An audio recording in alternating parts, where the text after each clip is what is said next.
I wonder how many times he's heard that joke. Oh, I'm sure. I'm sure. Welcome to But Deepnight Revelation. We'll be picking up where we left off last week. These guys have a very strange course of events, but they were successful in convincing the Citadel Prime and the Erline home system that they discovered that it is in the Citadel's best interest to really work with the Erline that they have aboard their ship. And they explained to it, or showed, not really explained to it, they showed it the data that its current measures in protecting the Erline as a species were not really needed because the Erline are thriving on hundreds of different worlds and they have colonies and and so it is deferring to the Erline of the Erline worlds and the sovereigndoms, and they are kind of forming a council on what to do with it. And part of this is that the shipyard that the Citadel had built to create other citadels is now being used to kind of do yet another retrofit of Deep Night Revelation. And so before they make the big attempt to cross the rift, and man, I was looking at how far the actual crossing. It's a long ways. Like half of it is something like 28 parsecs. That's only the kind of first half. spoiling it. We really don't know if there's a crossing or not. Yeah, I well, feel disappointed now. I'm not disappointing you because I'm just telling you that I mean, there is a possible way, but there's a number of ways you can fuck it up too. So don't worry. Man, I'm going Deep Night. I'm going fucking Event Horizon on this bitch. see if gouging out eyes and fuck yes. Fucking people with a barbed wire condom, you know. Whatever it takes. So yeah, these guys are in the middle of a retrofit, and they should have bribed the Aslan, so they should have done. Yeah, really. And so this retrofit, it was what 48 weeks that you guys are kind of finishing up. There should be a long vacation in that for everybody. Yes. You know. Yes. Well, I mean, yeah, look, kind of. Anywhere hospitable to chill and relax and not have the day-to-day ins and outs of trying to keep a ship functioning in space it's gotta help. Yeah. So, yeah, there is some R&R. The scientists can touch. Well, they can touch snow. They live in the asteroid. Yeah, they can walk around in the asteroid, and I'm sure there are plenty of opportunities. You know, they could go places other than the corridors and halls of Deep Night Revelation, which is probably the most important part. But that's where we left off. Before we get started, we would like to thank a friend of the Greenwater, Guildhall. None of these are sponsorships or partnerships of any kind. They are just products that we really like. Tonight, we'd like to thank Speechless Bard. She makes leather products for your tabletop role-playing games, such as covers for your core rulebook. She's got a line of dice bracelets. They're leather bracelets with the shapes of the dice cut out, if you like to show off your geeky side. She has a dice rolling mat that, when it is rolled up, it looks like a spell scroll. She's got a bunch of stuff, and all of these are customized. And you basically tell her how you want it to look, and she does all of the artwork by hand. She's an amazingly talented artist, to the point that she doesn't buy the leather in swaths. She actually buys it. She buys it via going to the actual leather works and picking it out herself. And so, I mean, it's just superior quality. Sorry, I need to turn off my TV because it is distracting.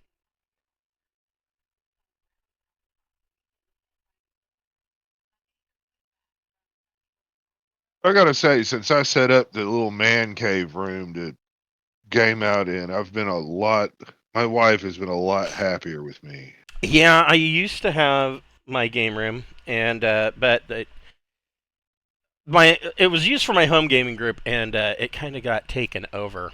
Um, Oh yeah, our home gaming group, because I have a hard time saying no to anybody that wants to play, and so our group has just ballooned, and they don't fit in there anymore. And then the other part of it is my wife kept wanting to move the game table to the one wall constantly whenever somebody would come over. Oh, we'll put an air mattress in there, and then that way they can have a private room. Like, they can fucking sleep on the floor in the living room. I mean, whatever. So, yeah, that's where we're at. So, I mean, I've still got shit hanging up on the walls, but, I mean, there's no point. I don't spend any time in there anymore. It's actually quite depressing. Well, I'm sorry to bring that up then. Yeah, I don't know. I'd love to be able to get back into using my game room, but I mean, I've got my library in there and minis and stuff that for the most part I don't use anymore because I put it all up on the big screen TV out here in the living room, and I use Roll20 out here too for my home games. You know, there's your map, there are your characters. Tell me where you want to go, and just go from there. Nothing wrong with that. No, it works quite well. Thank God for Chromecast. I just use my Samsung tablet and Chromecast to my NVIDIA Shield. So it's my sudden outburst of role playing. You know, my old lady'd be asleep in the same room with me, and then all of a sudden I bust out with something. I'm loud, and then she's waking up, and I can hear her on the other side of the headphones going, "Wes, Wes," and then I'm still role playing. I'm sticking my dick in the goat, man. And that's how it worked out. So we also have a merchandise store via Zazzle, and there's a whole bunch of stuff on there. There's T-shirts and buttons and hoodies and beer steins and whiskey rocks glasses, whole bunch of stuff. And 100% of the proceeds from that store goes back into our channel, helping us pay for the little things like Roll20 Pro subscription and Incarnate Pro, and oh yeah, there's Wondershare video editing software that the license has to be renewed every year. And so that kind of helps us make ends meet. So if you want to help us out and you're in the market to buy a t-shirt, hoodie, or Whiskey Rocks glass, go over and pick something up, and we appreciate everything you do for us. So, obviously, the one that looks like my character is the best. Right. Yeah. Right. Yeah. The hoodies have the characters from Saturday's Braunhaven game on them. If you buy all of one set of the character art, we promise that we'll send you a random DNA sample from one of the real players in a napkin. No. Yeah. For your cloning purposes. Oh, go ahead. I don't give a fuck. Yeah. We're gonna clone Wes. Yeah, if you can deal with it, go ahead. Fuck it. I wouldn't clone Wes. That's going to be on you. That warranty expired. Yeah, I take no responsibility for what I do. Right. Yeah. Right. Yeah. So I don't remember at the end of last week's game, over the 48 weeks, did we? You said you were going to make us roll shit, and you would go off the rolls. For study periods?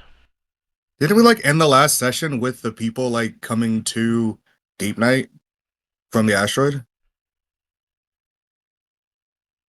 No, do I not remember we went there. Yeah, you brought back some of them. Mm-hmm. But I mean, there's 20,000 over there. There's no way you're going to fit. So the problem. Oh yeah, no. The problem is that first of all, I mean, obviously, the Destin X is a 200-ton vessel. That's not going to fit everybody. But the other big problem is that 20,000 of them aren't going to fit in Deepnight. I mean, you've got a crew of 500. So, I mean, even if you were to try to take another 100 to 200, that's going to put a serious dent in your your food supply, water. I mean, it's going to be a problem. And so maybe we should like literally, I mean, we're talking damn near a year. I mean, I What- would think within 2 or 3 months we could retrofit a part of that asteroid to be a really nice habitat to chill and relax in, and people could have the automated existence, you know. What about that colony ship that was used to drop a bunch of folks off on the other planet? It crashed. Oh, that's right. It didn't make it out. Yeah, But, I mean- they just crashed it into the planet. There are other prime vessels floating around too. There's all kinds of shit around. So I would Yeah. say in the 48 weeks, because I mean, you're obviously doing stuff during this 48 weeks. You're especially considering that you are command crew and the head of mission division. So during a retrofit, you guys are spending a lot of time running around. You have had some R&R as well, probably on the colony world, which that's not really a prime vacation spot, but you know, whatever. It is what it is. Not on a ship. Not on a ship, yeah. I would say in that 48 weeks, you would have enough time to complete, each of you could complete 3 study periods. I want to spend the whole time really getting bonded with training my monkey Benji and working on my animal skill, which is at 0. So if I did 3, I could go 1 and 2, 1 and then 2, provided I make all my education rolls. Yeah, right? so go ahead and make 3 education 2D plus education modifier. You need to make 3 of those and hit 8 or better. It's an average roll.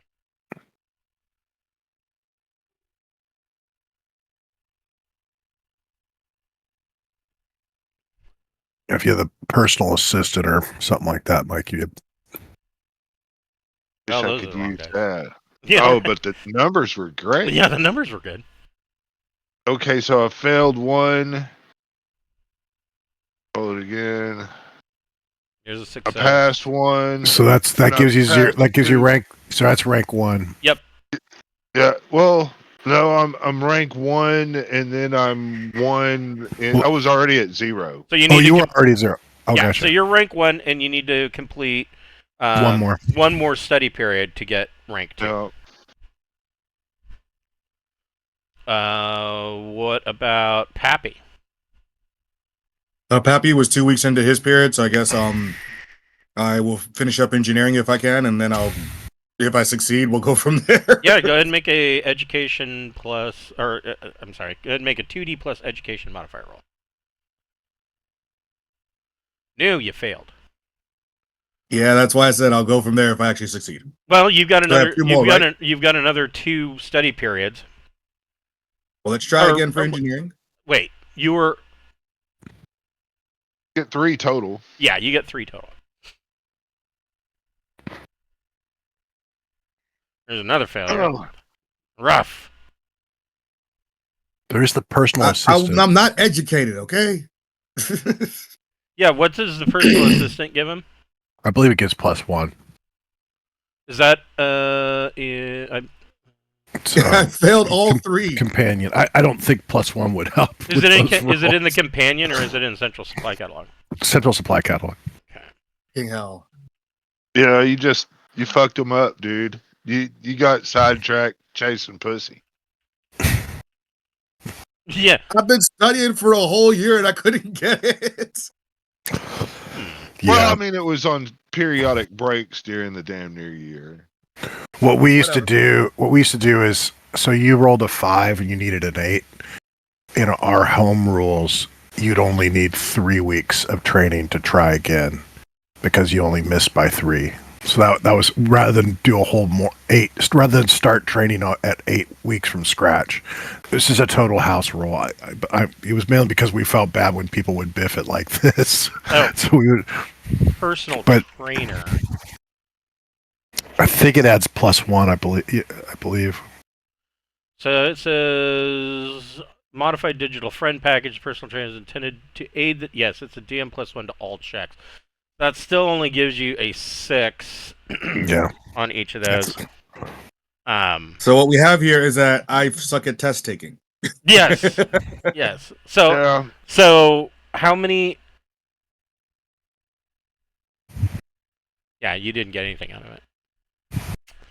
Well, I mean, if you were doing that home rule, what? He missed by 3 weeks, so that's 8, 11, and I'm then gonna another I'm gonna 3 weeks stick makes to the 14. I'm gonna stick to the rules in the book, and I mean, yeah, it sucks. We're going but- across everywhere. It is what it is. I'm fine with it. I'm Yeah, fine with it. We're gonna be gone for so damn long. A lot of I'm most good, guys. I'm most of the good. home games I I've am been in okay. don't last this long. Right.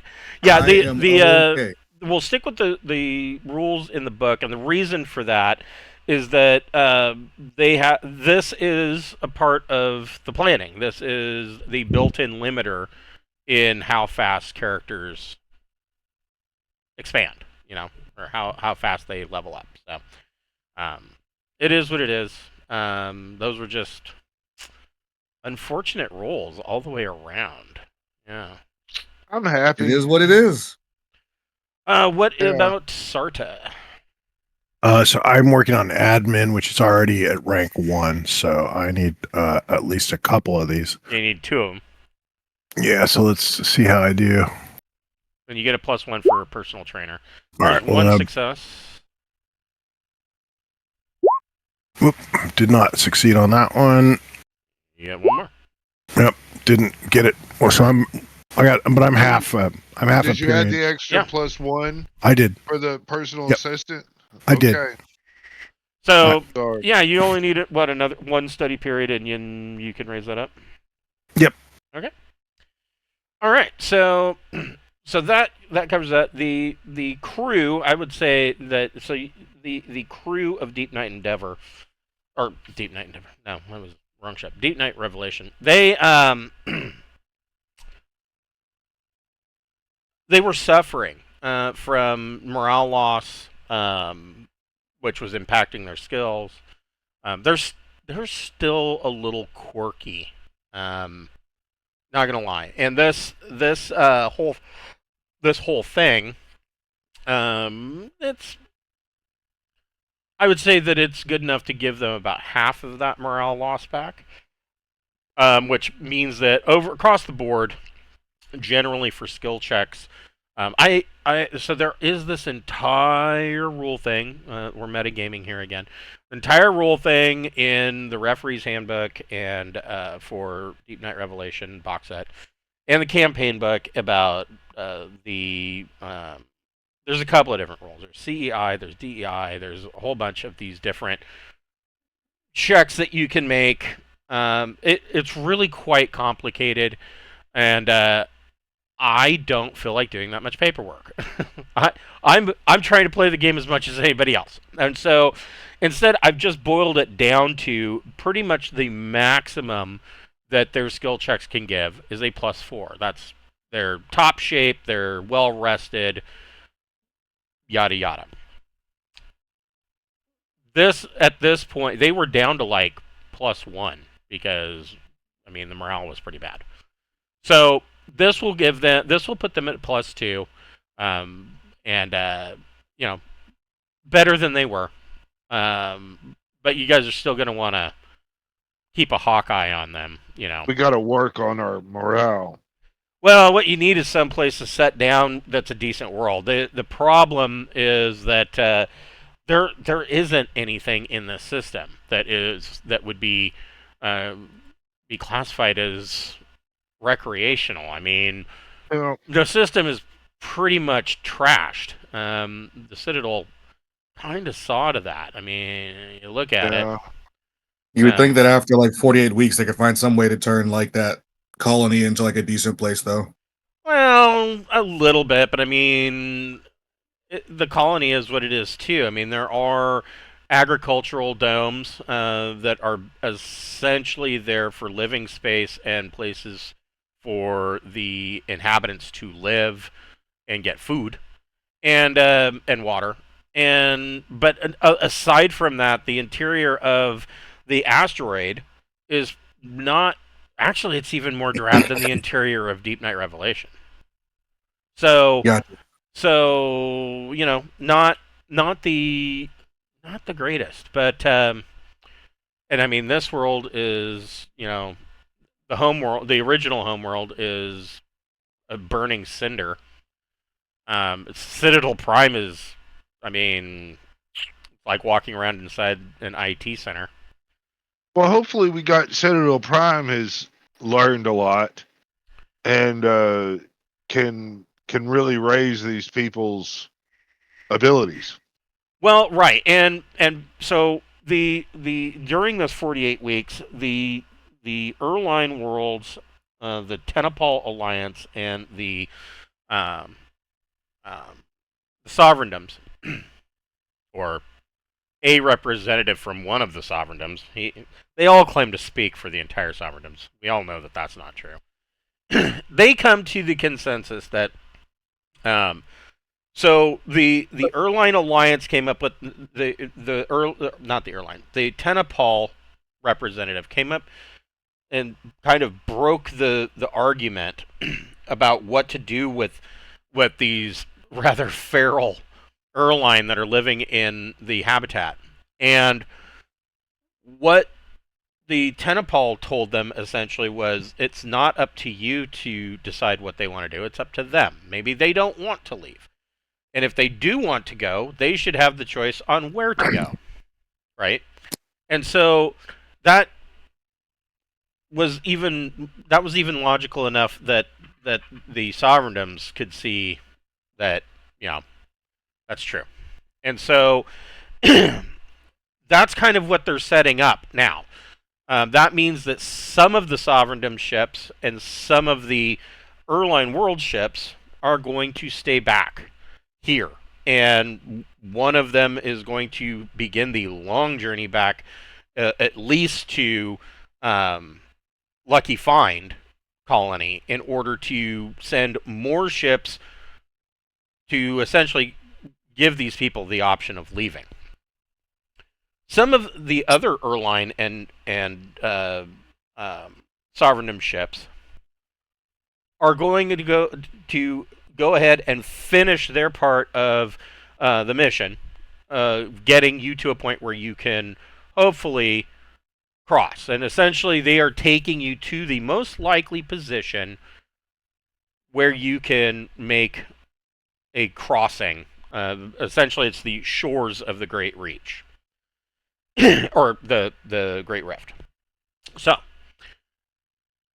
before you do that, is there anything that you want to do in the Erline home system to kind of finish up the 48 weeks? So that has gone by.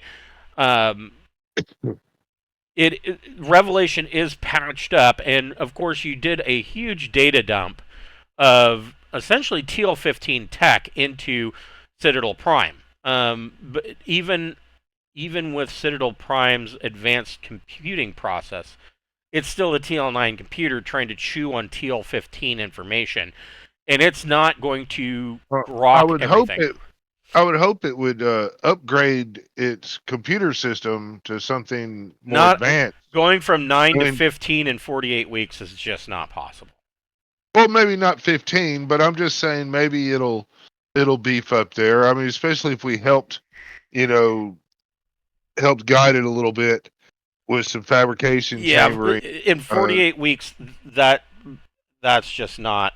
I mean, that's not possible. You might if you were to come back here in a couple of years, you might see that it went from like 9 to 10 or 9 to 11, but it's still gonna take a long time for it to get. Well, there. I was trying to get it up there is all I could do. I would like to give it a seat on the council so it has a say. I mean, it's got a big stake in the game, so I mean it could easily get outvoted by everybody, right? But it would also have a say in help pushing them forward. I mean, maybe all this time and everything it's got in it could not only look out for the fungus, it could work on helping lost Erline, reintegrate. It will reintegrate or even start their own colonies and venturing out, which seems to be kind of what their people's purpose is made for. Yeah, I mean, they're out, so helping them get out there is what I think would be benefit them. I don't know if anyone has any other ideas. So the repairs, the repairs and whatnot that have been made, they they are made using references to TL15 technology, but they are repaired to like a TL9 standard because that's the equipment that's available. And so in a lot of places, inside and out, Revelation is starting to look like a patch-made quilt. There's sections where it's like, well, it works. It's certainly not as pretty as before. Or why is this computer console suddenly so big? But yes, there are many cases of that. But it is enough that you can carry on. Is there anything else that you besides? Yeah, they would agree that Citadel Prime would be, I guess, a member of the council. It is not an AI. It is bordering, though. It's been here so long and has collected so much information that it's right on that cusp of becoming sentient, becoming self-aware. And a lot of the science division is, your computer scientists are, some of them wish they could stay longer and watch and see what the fallout of this is, what's going to happen. Now, something to, there's also a lot of fear about that, because if you know anything about the Volani, which the Imperium is Volani, it is the third Imperium is Siracirca. So when the ancients grabbed the humans from Earth 300,000 years ago and transplanted them, the Volani got the shaft. So the humans that got transplanted on Vland at that time, two things. First of all, the agriculture and food sources on Vland were not compatible with the human genome. And so they had to come up with these these expansive dietary and cooking, really not method. They are methods, but it's more almost like a religious ritual called the Shigli. And I mean, it produces some excellent food, and they've carried the Shigli with them all this way. I mean, their entire, clear up into the Third Imperium. The Shigli is the finest in Volani cuisine. The other problem is that the land evidently was ruled by artificial intelligence. These gigantic machines were chomping around the planet. I don't necessarily know that they were openly antagonistic towards the humans, but they certainly didn't get out of their way.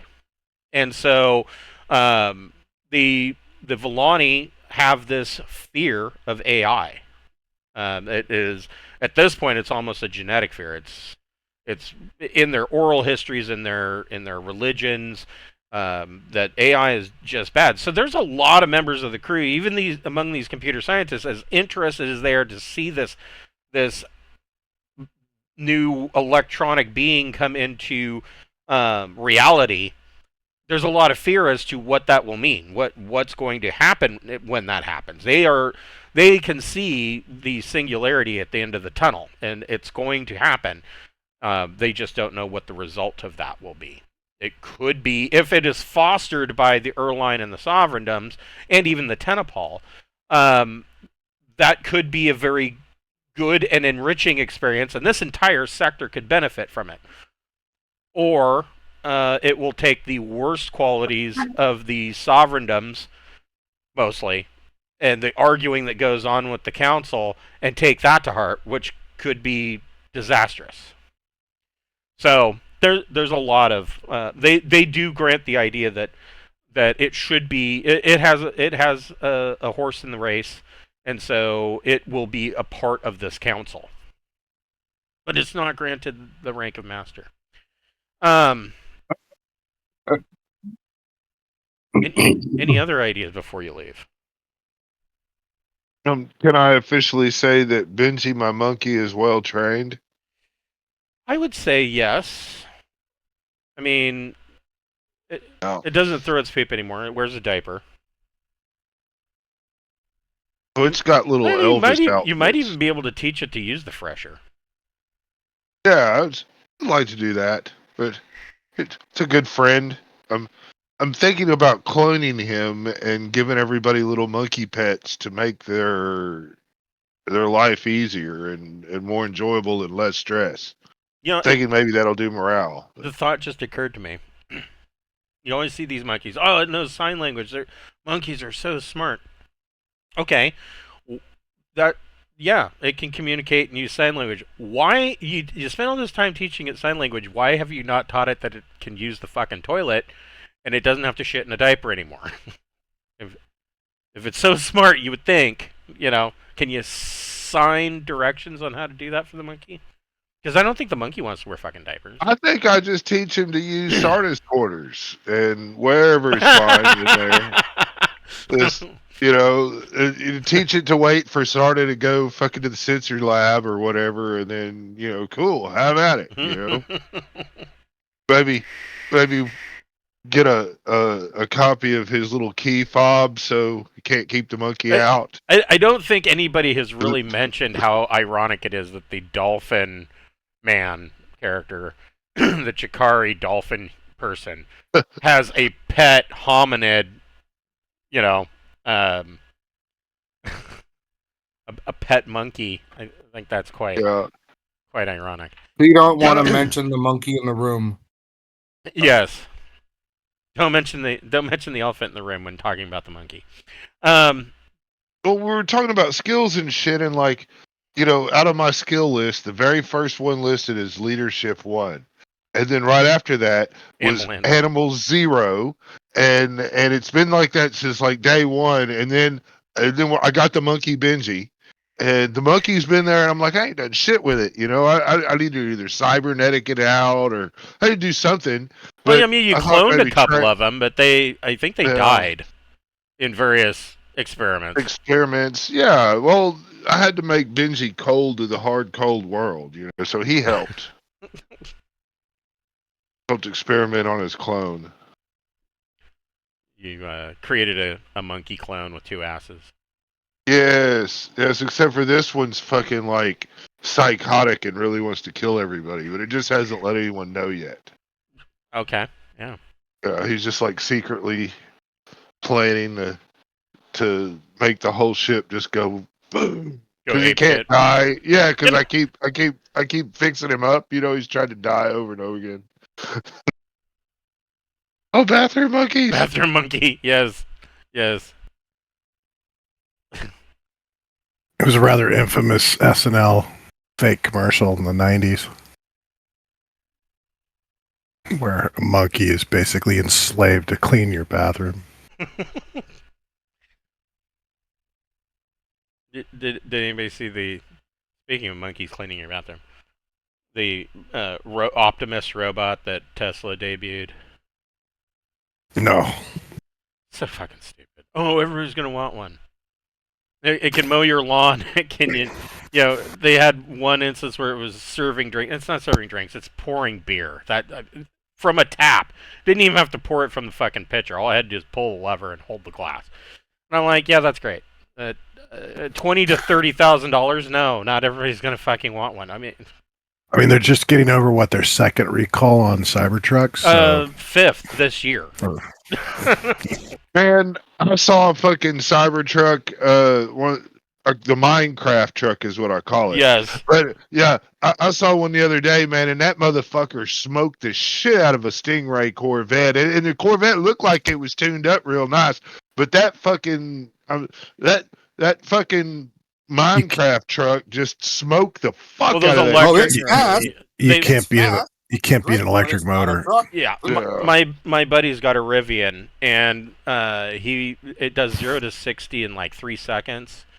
And he wanted to show me, and he goes, "Okay, are you ready?" And I said, "Yeah." And he mashed down the gas pedal, and the takeoff on it.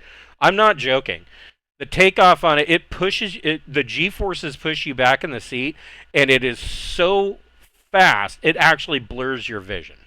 Fuck yeah. I mean, it's crazy fast. I mean, That's what you do when someone's trying to pee in the bottle.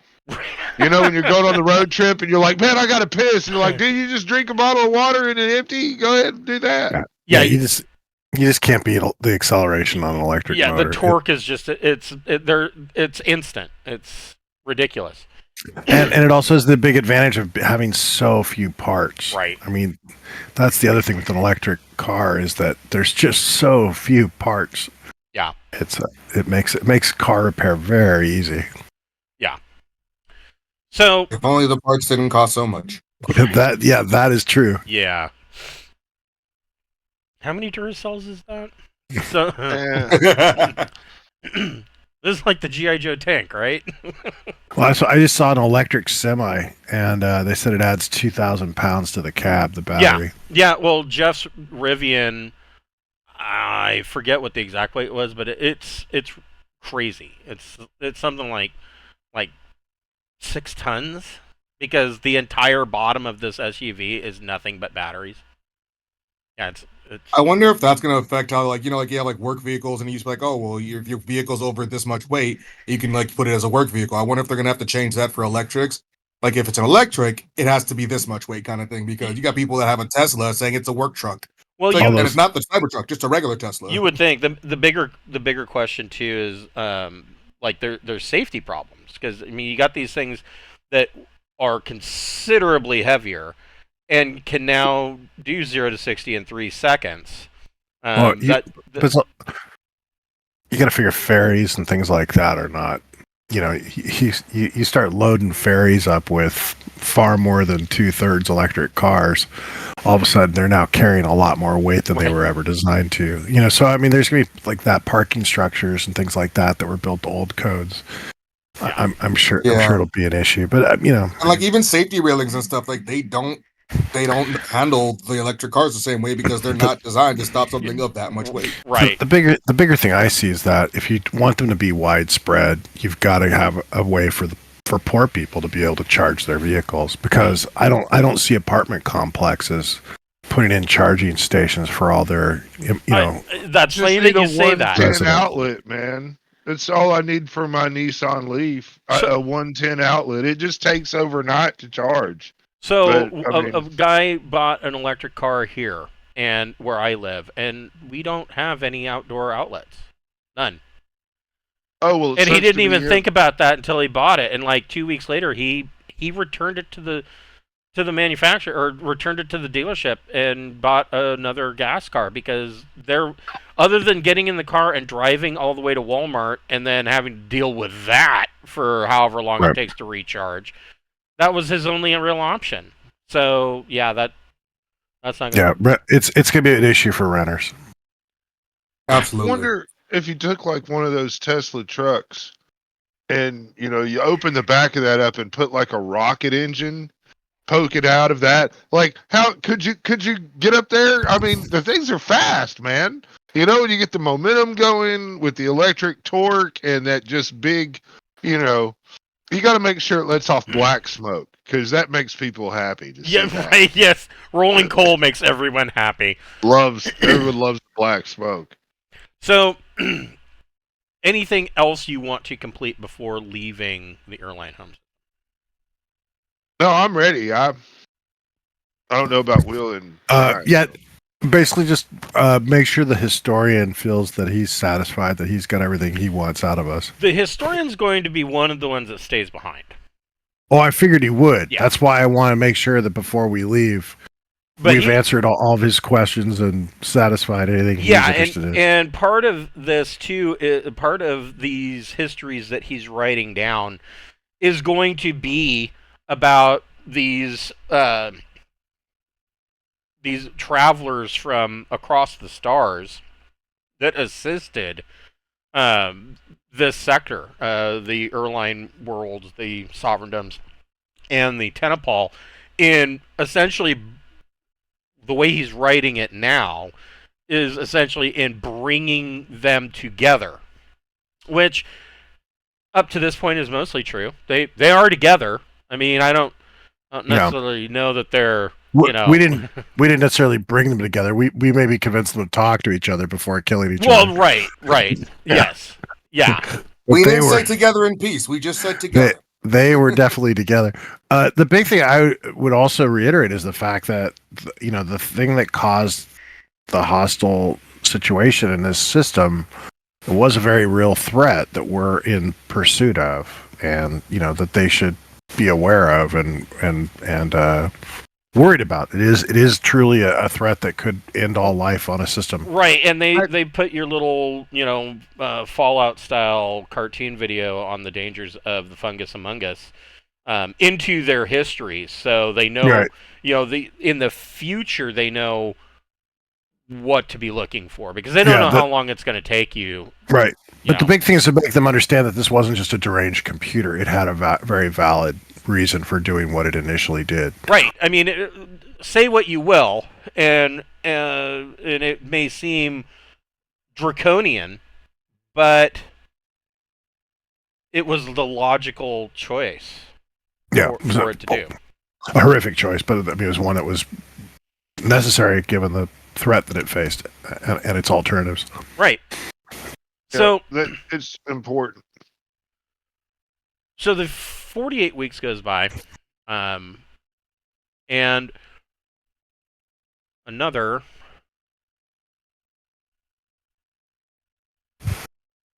10 weeks of jump time. Why do I keep doing that? Another 10 weeks of jump time goes by. So should we roll skills or no, or how does that work? Yeah, you guys can complete another study period, and you can all make another education check. I'm going to use a personal assistant and still fail. Well, I managed to complete my admin. Can I get a personal assistant on that roll? Yes. I made it. Yes, you did. You can increase your skill. I have education. Edumacation. I am educated. Engineering, finally. Oh, hell yeah. And I'm doing all my time learning how to fuck with a monkey. Trained. Yes. Well,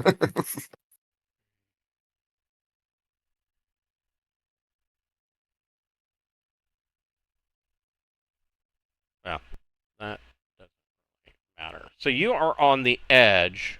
You're not quite on this map yet. I'm about to show you. But this is what your science department is looking forward at this subsector that they have simply named Last Prospect, Best Hope. And this is where the Erline, this sector, or this subsector, is as far as the Erline can go.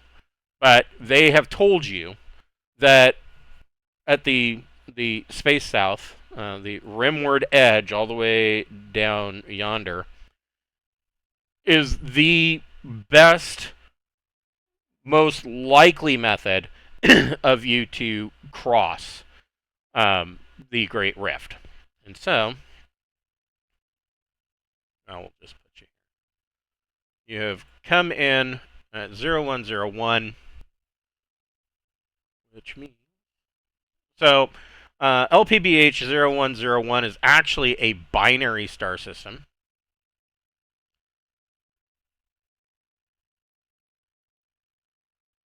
That looks like so. Nice. Whoa. Okay, then. And there is, of course, a couple of gas giants. There's four gas giants. Do we have a garden world there? The green. So, let's see here.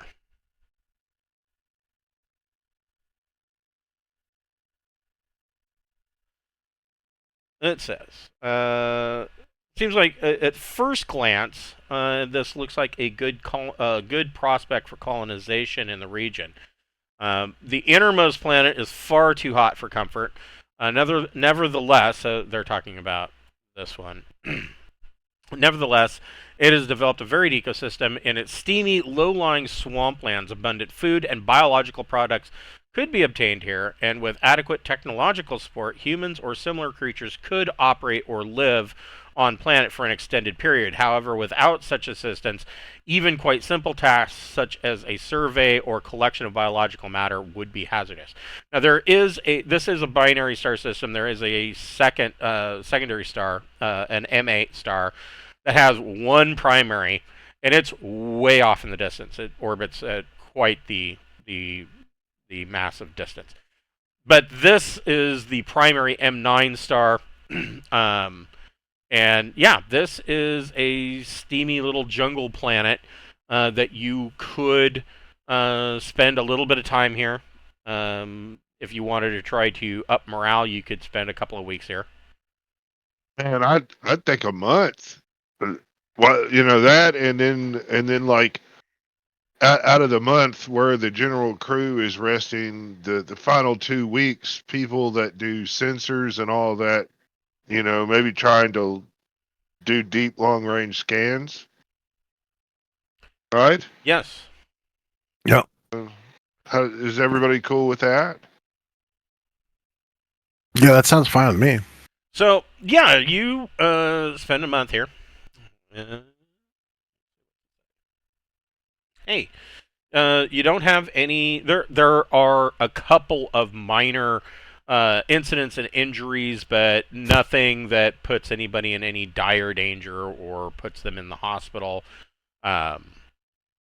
Things are pretty good. And morale goes up another point. So now you are at 3, +3 to everything for the crew. After a month. I mean, this is a lot better than... Oh, is it a lot better? I mean, it's a different kind of better, I guess. I guess in a lot of ways it's better than the other colony with the amoeboid creatures that were native to the Erline colony. There's a wide variety of insects and plant life and other creatures. So there's stuff to see, but it's still a swamp. And so, I mean, you're only going to get so much out of that. After a month, pretty much everybody is willing to up and get back on the road, as they say. But while here, you are able to collect another 90 units of essentially food.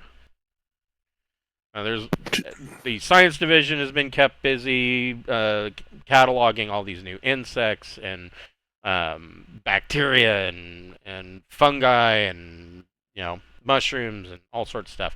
There's no sign of infection, but you spend a month here, and the science team seems like they're pretty happy with the findings. There's always something for them to look at. The rest of the stuff in this system there's just nothing. They're just rocky planets. I mean, zeros across the board. They're either too hot, too rocky, no atmosphere.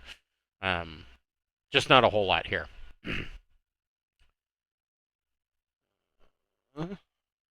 We got to really take advantage of any time that's worthwhile to stop, I think.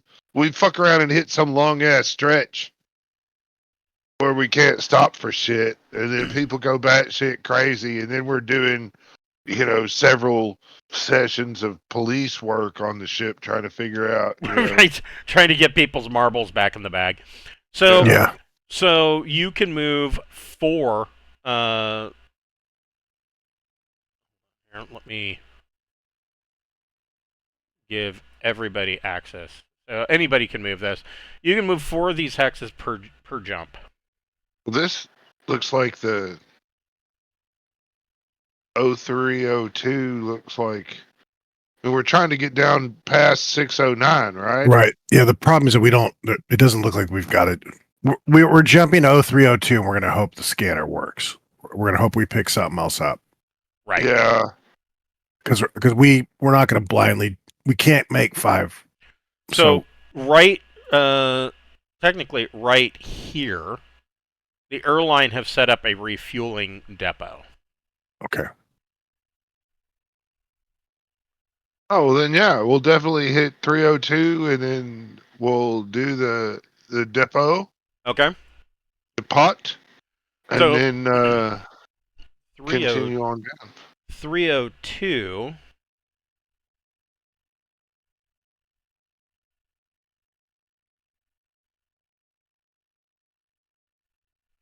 There's 2 gas giants, larger of the 2.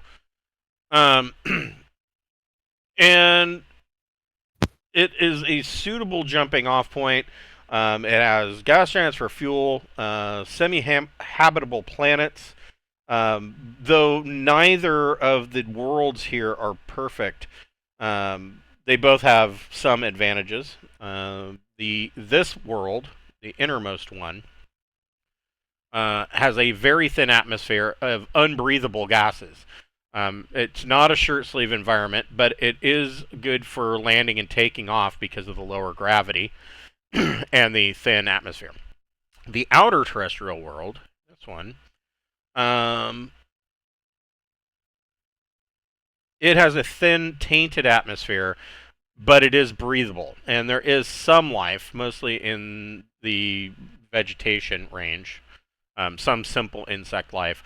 It is on the outer edge of the warm zone, and it can be a little cold and gloomy. Personnel can operate outside in a parka and with a filter mask, which provides relief from shipboard environment, even if it's not ideal, and full vacuum world protocols are not needed for a temporary settlement. Do we want to stop? I mean, we just stopped. I think the big thing would be if there are certain supplies that we specifically need that were not available on the other planet. If we know that we're really low on, I don't know, xenon. I mean, whatever it is, that would be the thing I would see the reason we would stop. Yeah, mostly the last planet was mostly going to be biological matter. This world, it doesn't see. Well, let's see. What's it? 84300. Let's see. What does it say? And the other thing I could see for stopping is that hypothetically it might be safer and faster to refuel by stopping on planets and just draining water out of bodies of water. That's true. Rather than, the risk of diving into the gas giants, but I don't, I'm not sure what the difference in refueling times would be. So it's about 12,800 kilometers, so about like Earth. It's got 1.0 surface gravity. Thin tainted atmosphere, 0.43 to 0.7 pressure, requires a filter mask.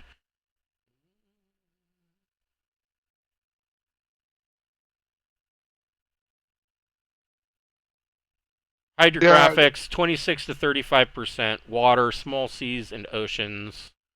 And the rest are zeros across the board. No inhabitants, no government, no law. I would think, I would think that if there's a planet that we could hypothetically exist on, we probably should send a landing party down to take, survey, get some basic information about that system. I know we're not going to be back through here in a long time, and who knows where that information will go, but it just seems like if there is something that's habitable, it makes sense that we might want to document it. Yeah, and that aside from the end goal, your biggest priority, of course, is exploration, because you are furthest away from charted space that technically anybody's ever been, at least that they know about.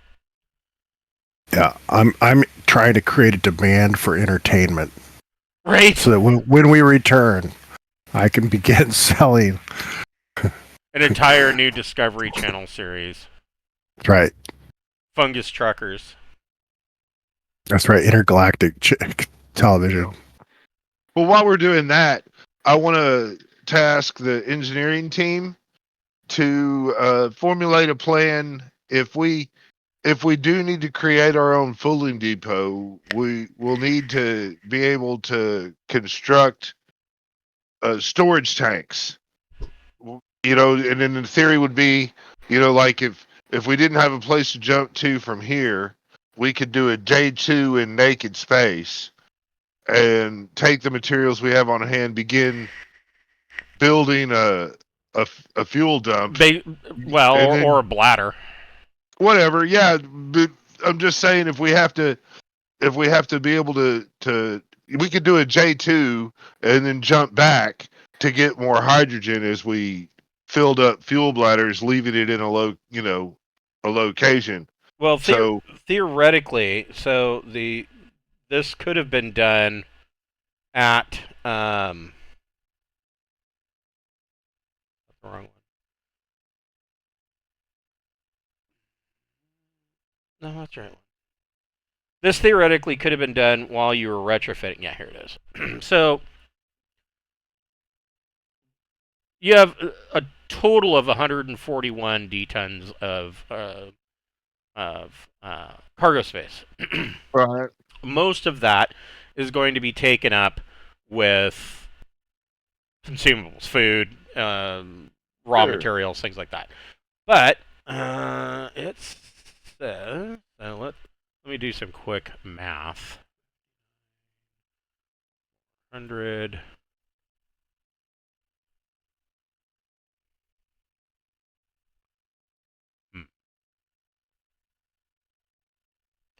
I don't know that you'd be able to make a fuel bladder because this ship uses 5,940 tons of fuel per jump. Right. So we would need to make some kind of fuel bladder that when we break it down, I mean, we build it in space. We do a J2 and then we take this fuel bladder and we put it out there. And then He's talking about creating a depot. Right. yeah, just out of cheap stuff. So that way we can extend our The thing is that you need to do it at like jump 1, and that way you can put, because you used 1/4 of your fuel getting to jump 1, and then you can put in half your tank and you use the last quarter to get back, and you just keep doing that till the depot's full. Then you got to do that to move to the next one to create the next depot. Yeah. It's a very time-consuming process, but it can be done. Yeah. I'm just trying to get the beginning stages of that, to build a depot and to have it so we could store it, and then we need to get one. Even if once it's deployed we lost it, you know what I mean? We still need to get one, a portable depot.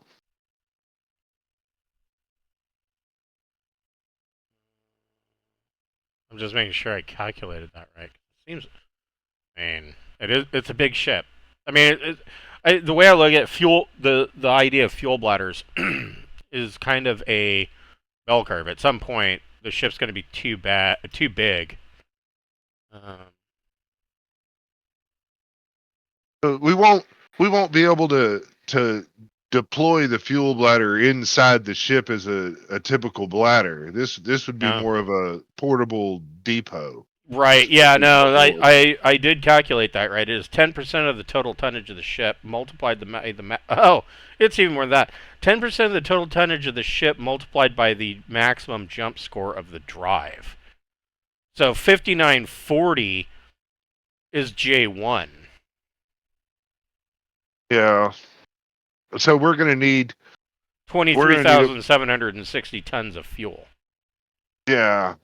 That's how big forward. that's how big of a portable depot we need to make.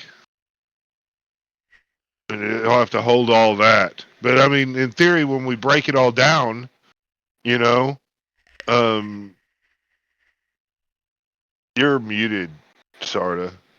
The problem is that you can't make that you got to make that depot like one jump away, and then you got to make another one jump away from that, and then completely refuel the first one, and then you got to make the next depot one jump away from your, and then you got to completely refuel back fuel. It's very time consuming. Yes, and I mean the captain of the ship of Revelation lets you guys know. I mean, this is absolutely, you're not in a hurry here. It's just not possible to move across the Great Rift at flank speed. You're just not gonna. Well, yeah. If we can get at least the design and a material list and everything on what it would take, exactly like, how many pieces of iron and how many, circuit boards and whatever, what all does it take to make a depot? What do we have to gather? Can you go back to the system map? Yeah. We don't necessarily need one now, but when we get down here, now's when we do need one. Well, we have right here. We have one already for it. One here, 3 jumps away, which would get you to here, where you can refuel at the gas giant for 4 jumps, and that will get you to 0609, where ultimately, by then, and from that position, from 0609, your science crews can kind of plot out the first half of the crossing. Right. Yeah, I'm just nervous about that depot here, whether it'll have enough fuel for us. Well, the Erline know. I mean, they talked with your engineers. They know the requirements. So, I mean, you can probably imagine how that conversation goes, because their ships are J1s, and so they're like, holy crap, 23,000 tons of fuel that's a big depot. But when you look at really what a fuel depot is, I mean, you're talking about essentially just welding together some containers so that they're liquid tight, and then probably a pumping system. And actually, the pumping system may not even have to be in the station, because I believe Deepnight Revelation has unrep systems, so it can drain the fuel itself. So it can drain the fuel itself, and it can refuel support craft. I think that's right. I mean, it's a Navy ship. It should be unrep. Let's see here. It's that.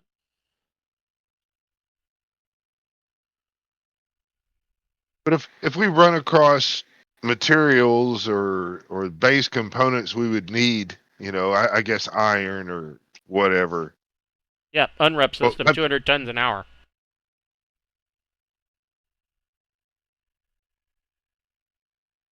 I have a feeling we're going to have to build a depot and do our own thing. I think we're just going to have to do that.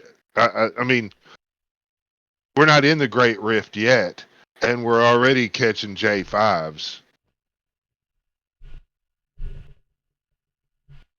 all I'm saying. But we can continue on.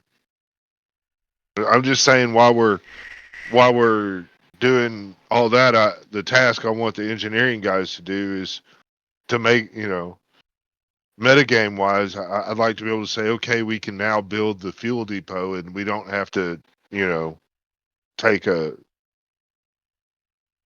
finger in the ass to do it. So if you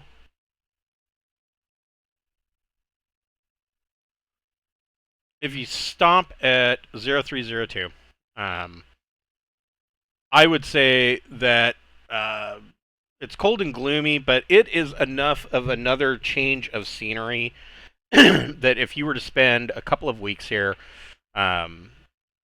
you could potentially bring your crew morale back up to 4. That's worth doing.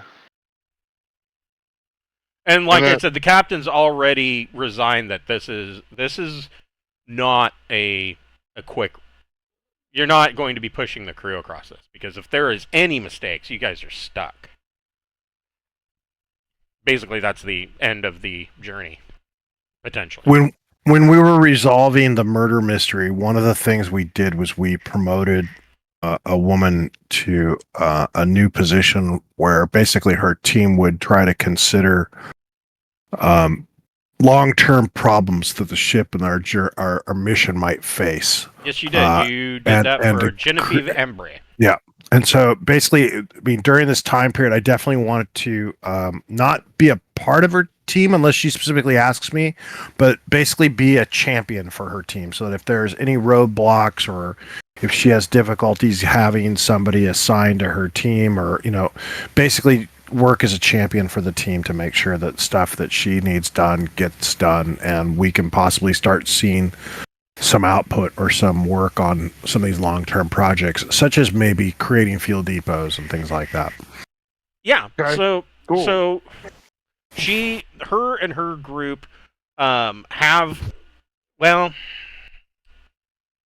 they have come up with some designs for a couple of ideas. One would be that it would reduce. One idea that they came up with were external fuel tanks. But the idea that they came up with, they kind of compromised and settled on it, is that it would only be enough for J1, but it could be used in an emergency capacity. The problem is that because it would be an external fuel tank, that it would lower, while it was full and attached to Revelation, it would lower the jump rating of Revelation to 3.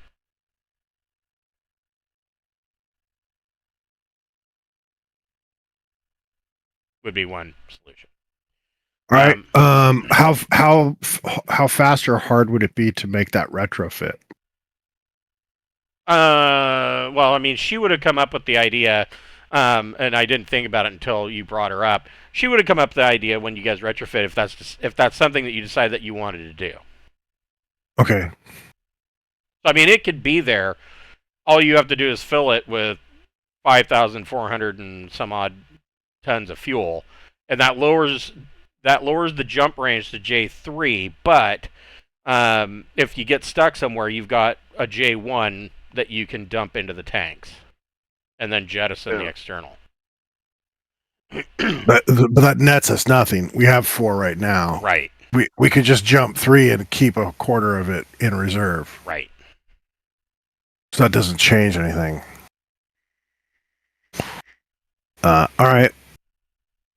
But that might help in a fuel depot construction, where we could do an external, skeleton build and take the loss in our jump, but only jump 1 or 2 over, and then, boom, we've got this big base to start dumping hydrogen in. I mean, it might make things a little bit faster refueling a dump, but I don't see how it'd be that much faster. I mean, we'd be able to pump the fuel from our fuel tanks just as easily as we'd be able to pump it from an external tank, I would think, but... Oh, and you guys can complete one more study week. Okay. We're having gone to 0302. Okay. If you want to go to 0407, you will complete 2 study periods. Or, I'm not periods. 2 more weeks. Okay. Oh, weeks, not study periods. Okay, sorry. So that would be 3 weeks total. Okay. 0407. The fuel depot went off without a hitch? It did. There was no problem. The unrep system, like I said, it can do 200 tons an hour. So at 23,000 tons, you were there a while. But it worked. Actually, at 200 tons an hour, probably faster than fuel skimming. We'd probably want to filter it too, just to be safe. Oh, Sure. Yeah. And there's a large gas giant here.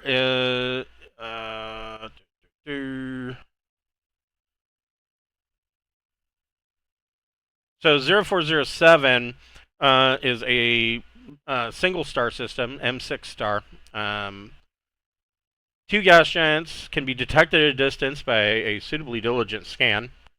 Among its rockball worlds are 2 covered in thick ice. The innermost has an eccentric orbit that keeps it outside the warm zone for a millennia at a time, occasionally passing close enough to melt some of the surface ice. This creates a curiously perfect sphere of ice. The second icy planet is permanently frozen other than around a few volcanic vents. So this one is kind of wonky, perfectly round. Aside from that, there's nothing here. Bunch of frozen worlds. All right. Well, just look for weird radio signals while we refuel. Yeah. Um, We also need to do some scanning, right? Can we Yeah. go back to the? yes.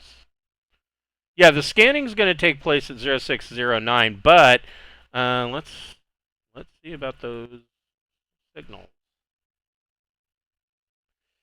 So, your comm ops on the bridge, they have all of their stuff pointed rimward, and kind of paying attention to 0609 too.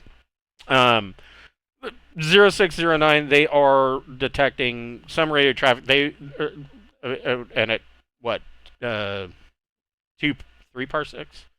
They're not going to pick up anything, but they are aware that there are degraded radio signals coming from there, as would be expected, because the Erline are there. They're waiting for you. But of more interest is the strange radio signals that are coming rimward from the Great Rift.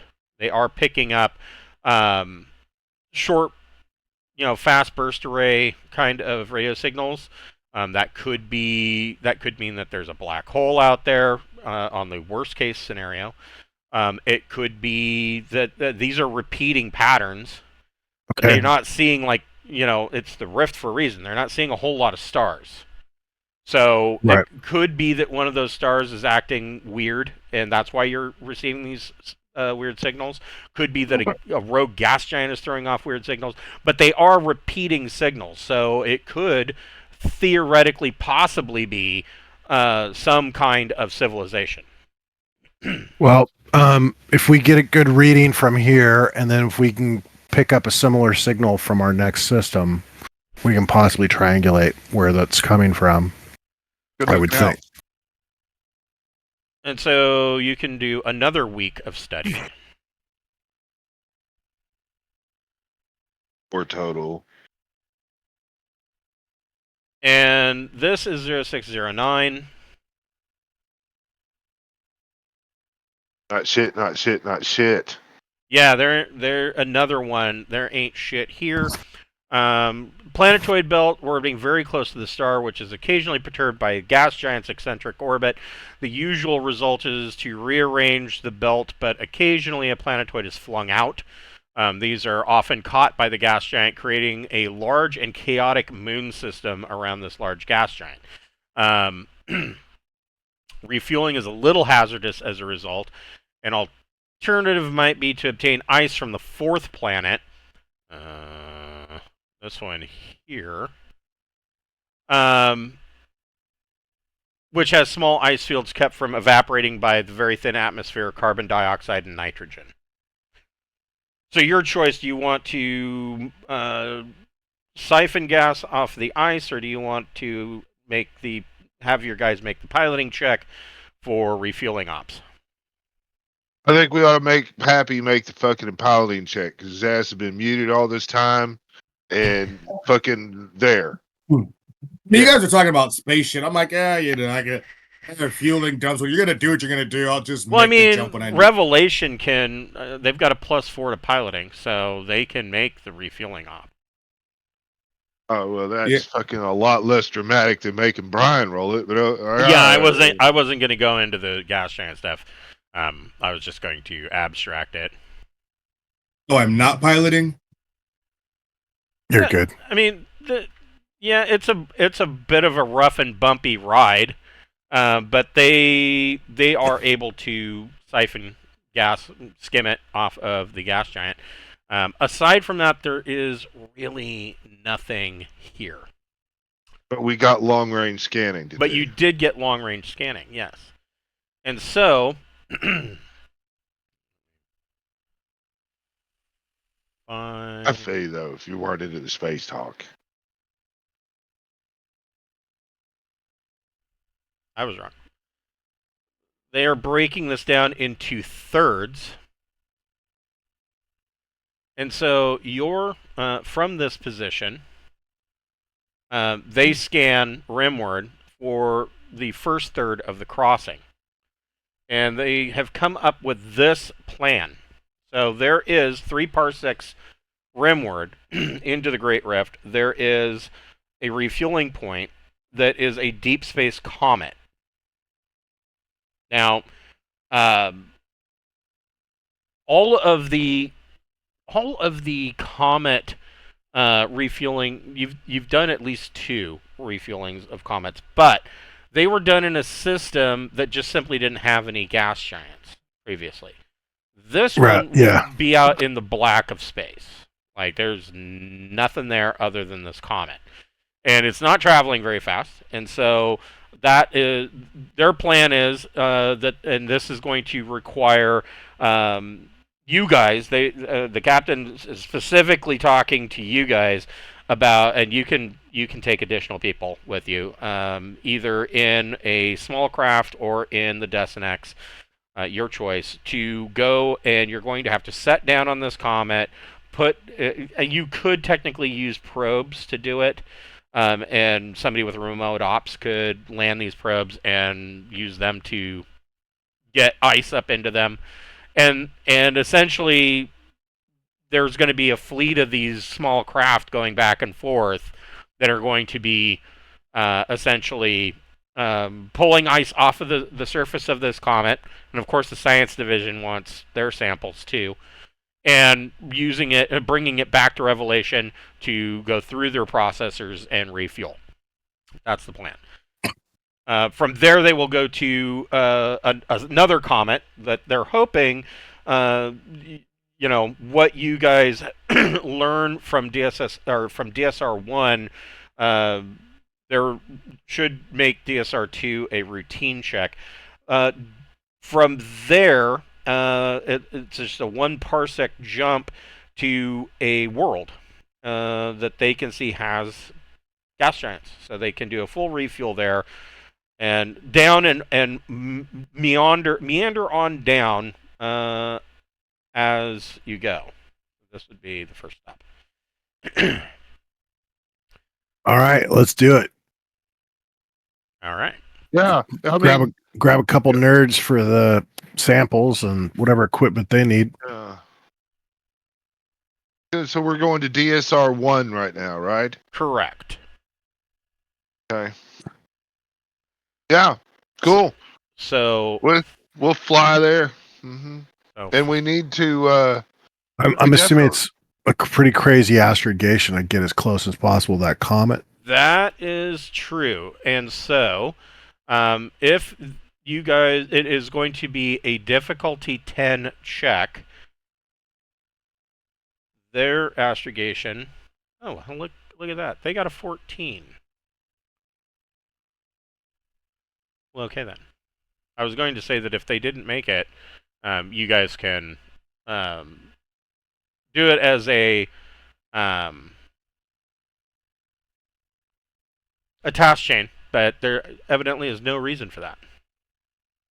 No, I get the astrogation dialed in and jump. And so you guys can count off another week of study time. 5 total. And so now we're going to take the Desnex and go look for possible infection, right? We're gonna park it on that. Park it on the asteroid. So well, it did say there was a slight chance of infection. So I mean, we need to do a heavy scan. Right. So, Revelation comes out of jump, and it is only 11 hours using the deep space maneuvering system to make it to an insertion point where Destinex can launch and make it over to this this comet, which will look like this. So this is the map I made just for this.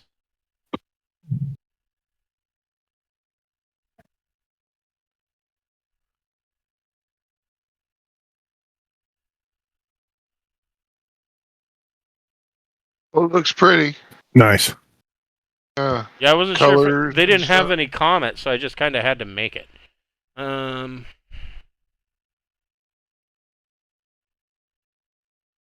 all the way on the other side of the map. Shoot at it. Pew pew.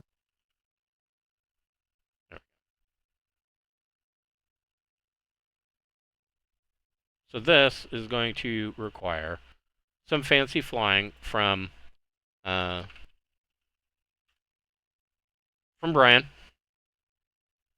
Pappy gets to step up and show y'all what he's made of. Yes. Yeah. So,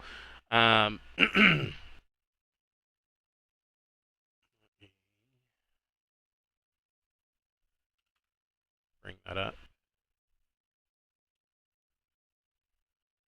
Deepnight Scout. So, so what we figured out, this map, these hexes are set to 3.5 kilometers. That would be one thrust point. So, here's the situation. If you, Pappy's flying, of course, and you don't need to make I mean, there's nothing for you to run into, right? I mean, it'll get a little squirrely with in the tail or near the comet, but aside from that, each round, and a round is 6 minutes. Pappy, you can decide how fast you're going. Now, if you select thrust 1 now, then the Destinex will move one hex. Next round, if you select thrust 1 again, if you don't do anything, it'll move another 1 hex. If you decide to do thrust 1 again, it would actually move 2 hexes.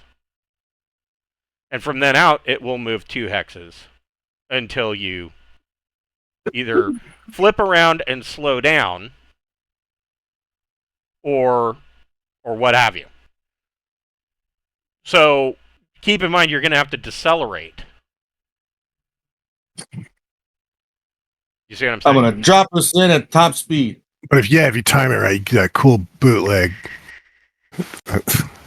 Yeah, I mean you've got thrust 4 available to you.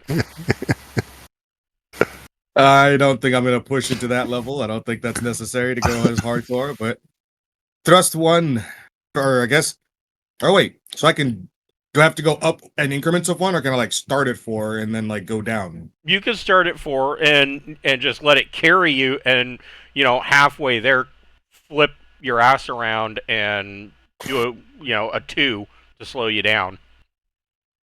Okay. If That's you the only reason to start at overshoot, 1. you That can- would take yeah. forever.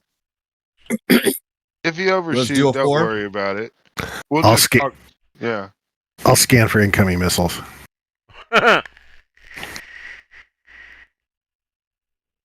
I will give him advice, not about piloting, but about, stupid shit to do with your life, Like, He'll be explaining compound interest to you. yeah. Sounds good. So I should. Alrighty. I'll use the edge of the map for you guys. Of course we have. So the blue circle is our inertia rating. Yeah, that's that what that that's is? the thrust you're currently traveling at. Yeah, all right. I like that. I like adding that to it. But when we start fighting, it's going to make things crazy. But that's fun. Yeah, well, and I mean I came up with this specifically for obviously dogfight roles, because that's where the excitement really is. I personally think that most space combat in Traveler is more tension. It's not like you can see who you're shooting at. You know that they're out there, but beyond that, you're shooting off blindly into the dark and then hoping that the smart missile is going to hit its target or torpedo or what have you. Yeah, I think a lot of people assume it's like Star Trek where everything's really visible. Right, And yeah, no, this is it's more like not. submarine combat. Yeah.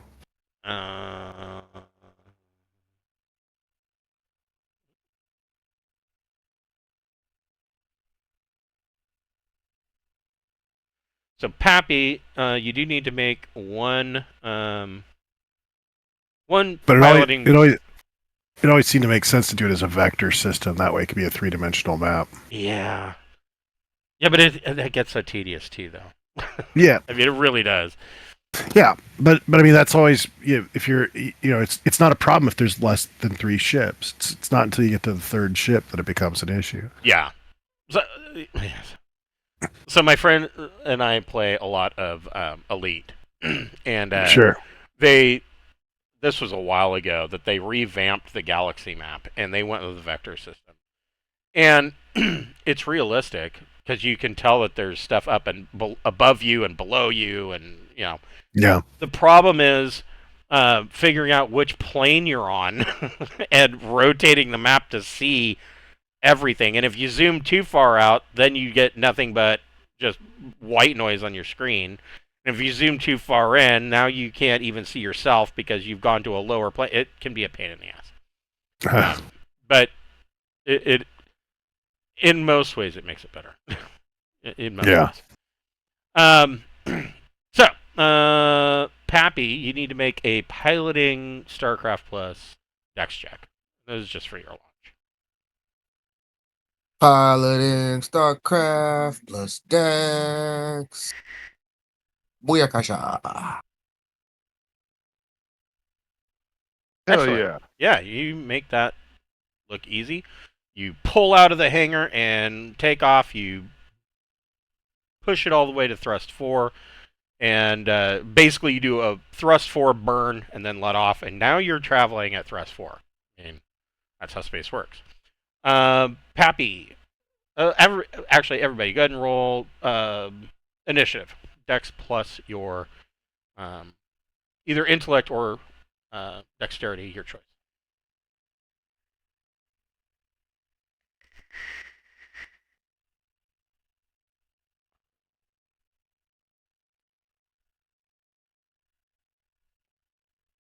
Oh wait, I forgot to add the Dex.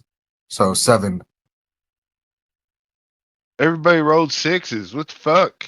Yeah. Usually- Mine should have been a 7. Yeah. Well, that is good. So, so one of you is what is Sarda doing on the ship? I'm probably monitoring sensors. We successfully.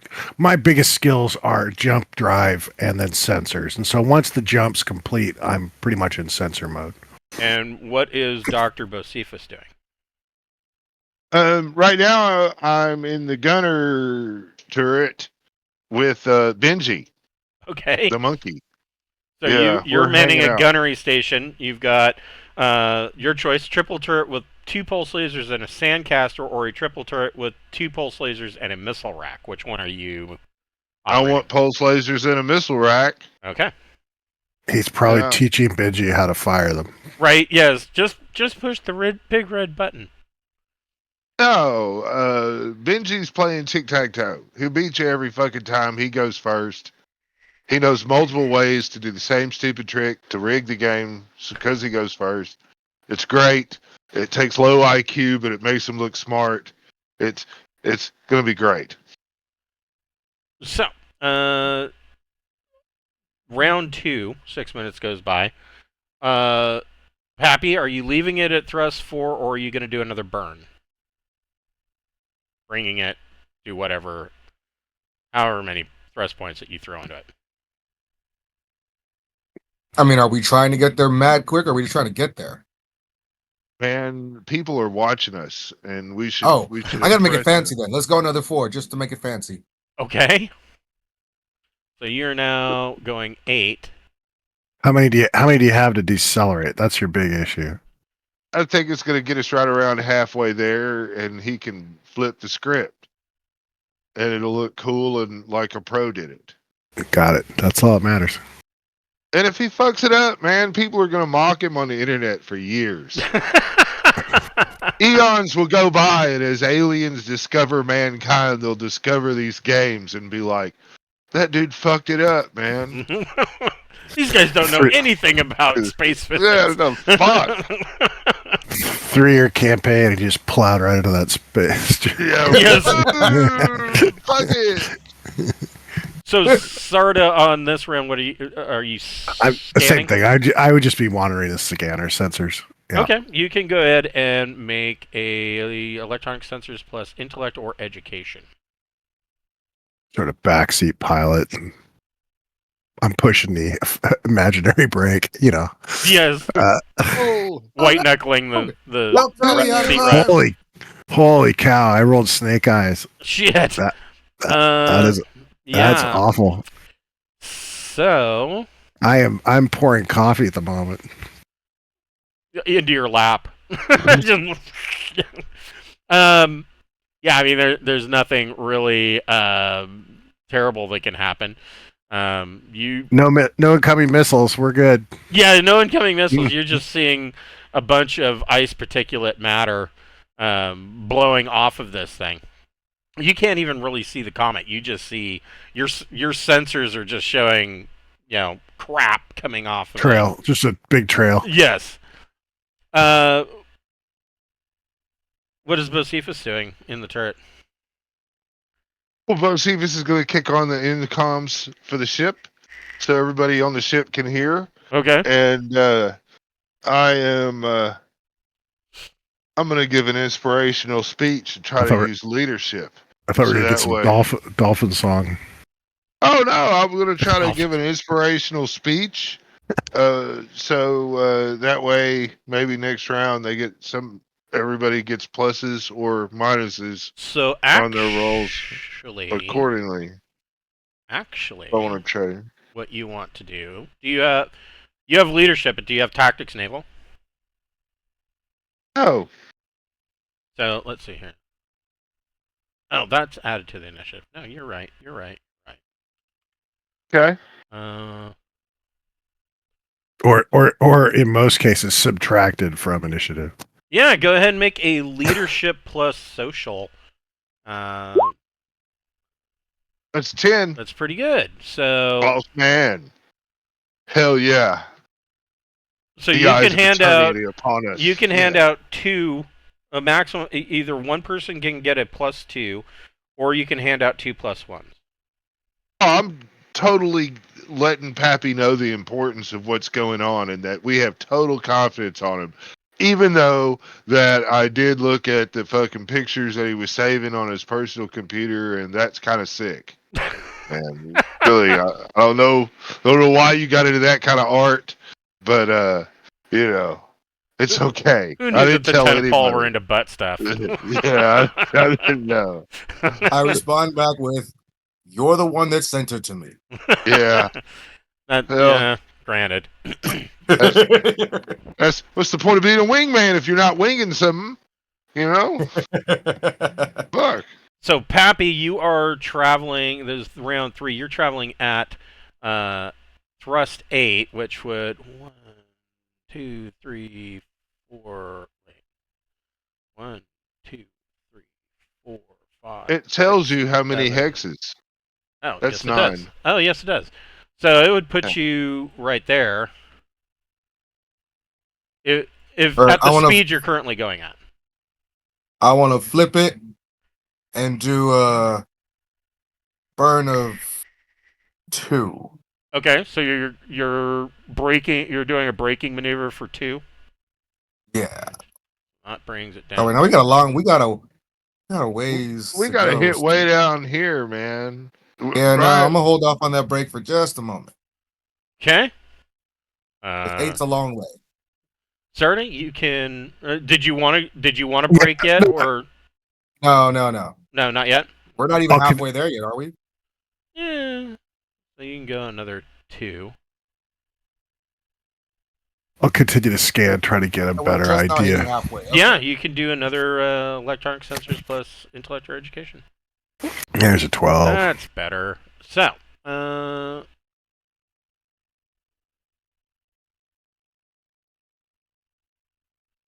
okay. So let's see here. What did we find out?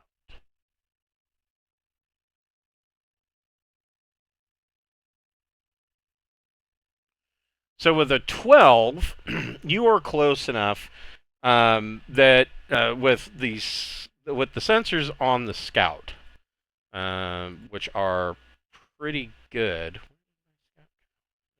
Yeah, they may actually give me a bonus to my roll, but I didn't want to negate a snake eye roll as being a complete failure. No, I mean there's nobody out here.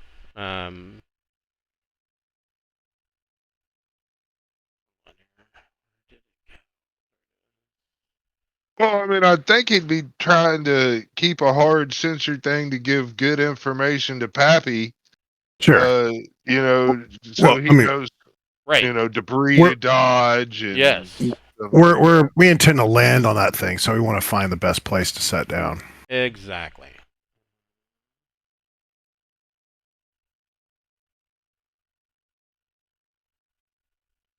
So you have advanced sensors. So that is an additional. Did you already calculate in the +2?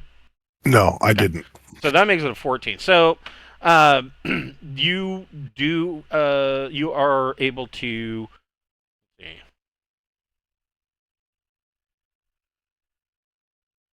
You're able to grant Pappy a +2 when it comes time to landing. You're able Okay. to find a suitable landing spot on this comet. But in addition to that, your scans were tight enough that you do not find any signs from everything that you guys know about it. You don't find any signs of infestation. Cool. I think I know I was going to do a life scan once we were close enough, but we weren't there yet. I like how you're attempting to land on a comet, and it says, and I quote from the book, "There's no signs of infestation on the comet, and no threat beyond the usual ones encountered working in deep space." It's a fucking comet, so Yeah. that's a little bit more unusual and threatening than the usual stuff in deep space. I mean, deep space will kill you with just radiation, but this is a comet. It's going to try and blow you off of it, and there's geysers and radiation. Yeah, I was wondering about that. Like, where we'd want to land. Would you want to land on the front of a comet so that you're not in the tail, or I don't know how that works. I don't. Yeah, I mean, I in reading through this, I'm like, shit. There's really no good spot. I mean, it's the one benefit is you're not near a star, so this tail could be a lot longer. I mean, it could be, if you were near a star, it would be halfway across this entire map, right? But, Right. Like I said, I don't know enough about asteroids in terms of where the safer area would be to land, whether it's to land on the front of it or to land on the very, very back and and hope that a lot of the debris probably has it's probably not on the actual back side of this thing. It probably has it's probably like coming off the front. A bit of an eye. Yeah. I mean, we've seen the movies. All right, we go to the comet and we find a big fissure and we try to drop a nuclear bomb in it. Yeah, you have to bring Bruce Willis as an NPC. Yeah. We're gonna have to train that's it. no matter what you're doing. We're all gonna start singing. We're I don't want to close my eyes. That's it, baby. I don't want to do it. We've got to recruit a bunch of miners and teach them how to go to space. Yes. Oh, yes. fuck yeah, man. And so they'll drink because, underage drinking is great. Right. I'm just saying, teaching an astronaut how to mine, that'd be way harder. Bocephus, what are you doing this round? I am going to send Benji to get me some coffee while I'm hanging out in the turret. Okay. So you send your monkey to get coffee. Go ahead and make an animal handling plus, I guess. Shit, I don't know. We've never done this before. I'd does say that work? social. I'd say social. I was gonna say social, but This is his special relationship with his monkey. that's true. I got a 6. It says He's gonna bring you back orange juice or something. Yeah, it's like when So if Grit you're- brought back all that crap. if He you're wanted to be. writing the Yes. training. So you did animals training, right? Yeah. So animals training.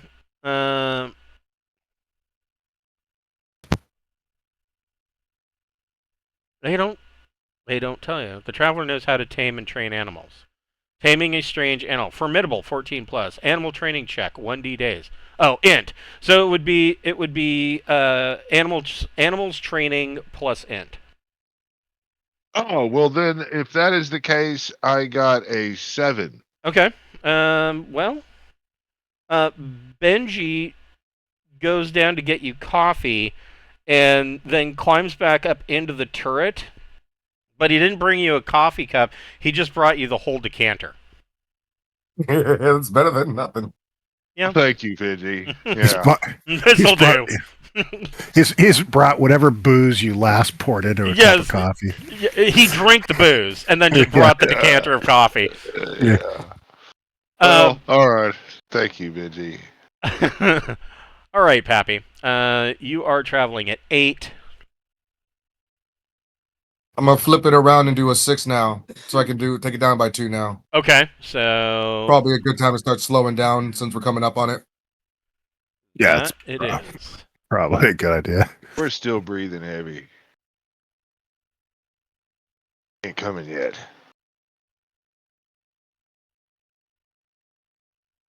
Are we going like right through the tail, or are we going to go like on top of the Yeah. tail? So at this, I mean, I was wondering when I get to aim.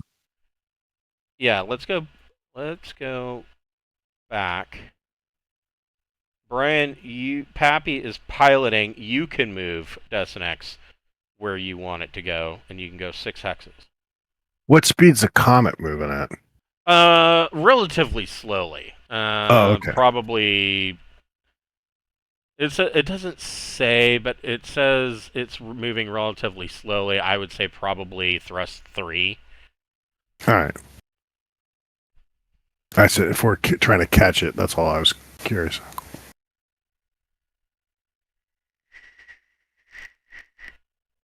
That was something that factored in too. I was like, oh, should I make the Comet a token? And it's traveling as well. And I was like, you know what? I don't want to make this overly complicated. I just, Sure. yeah. Yeah. Well, it's only it's a matter of what's the real Right. Well, what's the real challenge in the encounter. I was talking to somebody who is a game developer, and they're like, that's what for role playing games. That's where you end up with games that end up coming out, and they're not very good because they are trying to simulate everything, and you have to make the decision: is it a simulation that I'm creating, or am I playing a game? Because simulations aren't necessarily fun. Right. That's kind of why I like the Powered by the Apocalypse games. They kind of, to me, they come out more like a television show. Right. And so I moved us a little bit closer. Okay. And so from this point out, you can decide which direction you're going. You don't have to necessarily go through the tail. What is Sarda doing? same thing. I'm just going to keep monitoring scanners. I'm just Go ahead and make another sensor check. sure.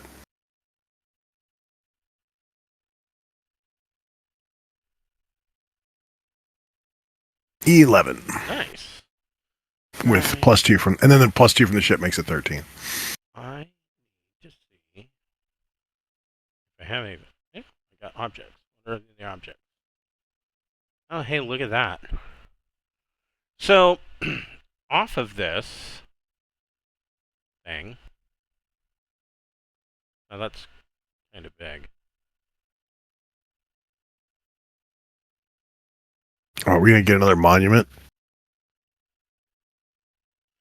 No.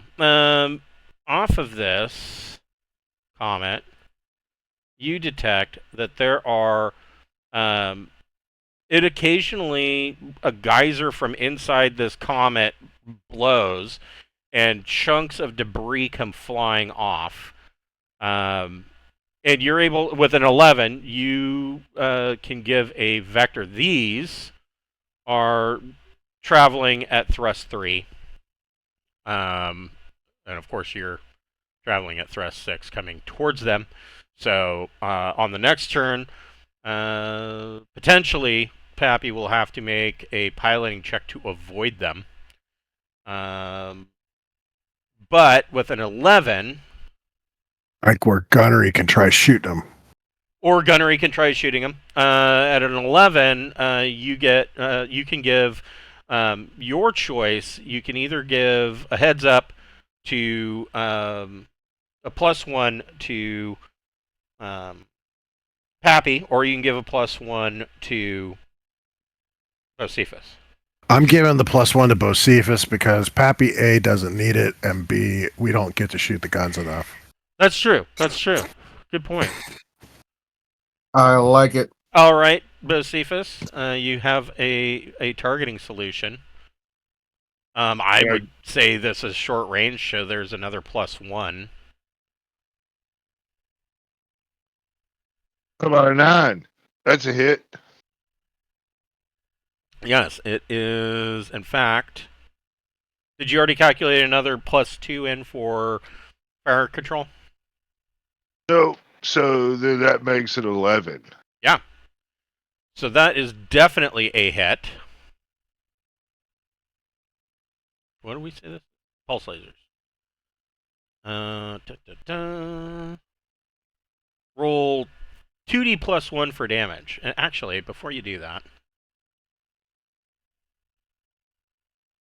we'll give it an even 20.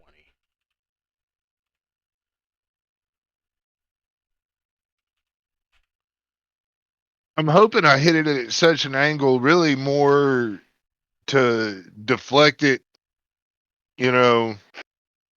so it's not traveling in our direction than destroying it. Yeah. But I still give you 11. So, Damn it. So, and this is when you're shooting at, right? Mm-hmm.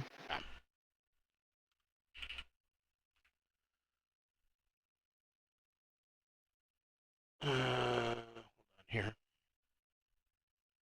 I didn't think about this. Let's see.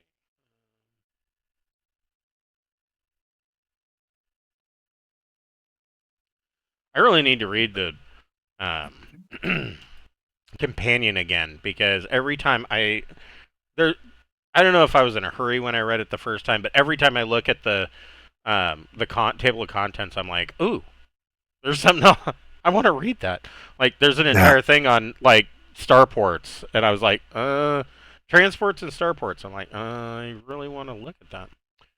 Weapons searches. But yeah, but I'm thinking if I kind of more to that part of the mass in there, not because I'm thinking if I hit it this way, it'll want to, like if it's going like that way right now, and I shoot this side of the asteroid, in theory, it would change this vector to something maybe more like that than, Yeah, go ahead and roll 1d. Well, you mostly run in the Trojan Reach, and so starports in the Trojan Reach are a lot more exciting than they are. Oh yeah, say the Imperium. A lot of times in the Trojan Reach, the starport is an enemy in and of itself, because the damn things are damn near falling apart.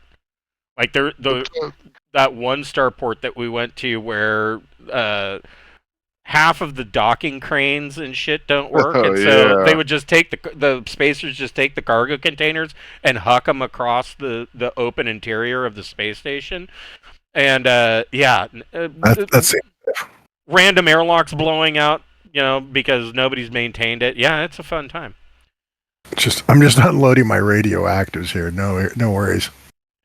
So a 2, I will give it to you. You hit right there. And we're just going to call it Debris. They're female.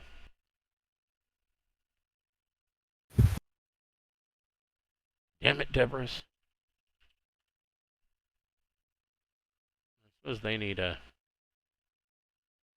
initiative too. Ever shoot the fucking guns. That's pretty cool. Finally did.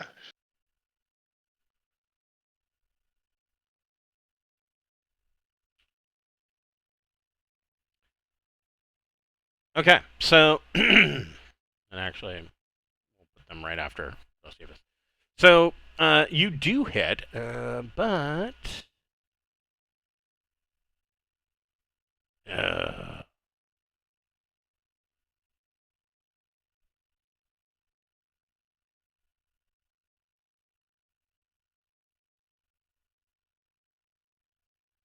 so here's what happens.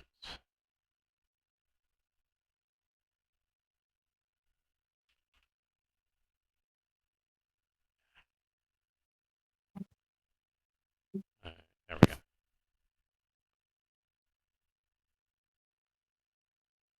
It goes that way, and this is actually It's split. a chunk of it comes off. Oh yeah. It's like asteroids. I know how this works. Yes, you're right. Perfectly natural. They break into smaller chunks. Yeah. But it's only going thrust 2, and it kind of breaks off in that direction. So yeah, these pulse lasers just and it shaves off this edge, and yes, it does cause the debris to kind of angle off. It changes its trajectory. It's now going to be going, in this direction, making it pretty easy for Pappy to maneuver. But this one is going to come awfully close.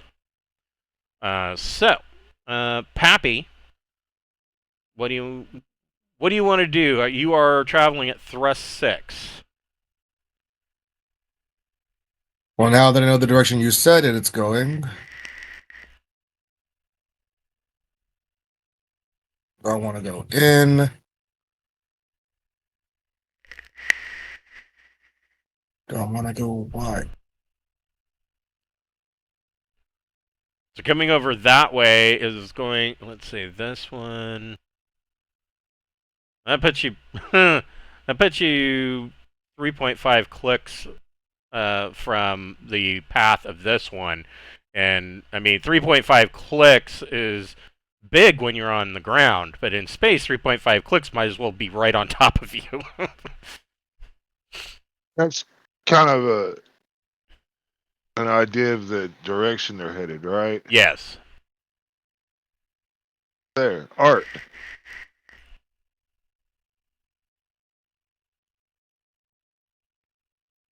Okay. Actually, I will do another. I will do a 1 burn to take off one of those.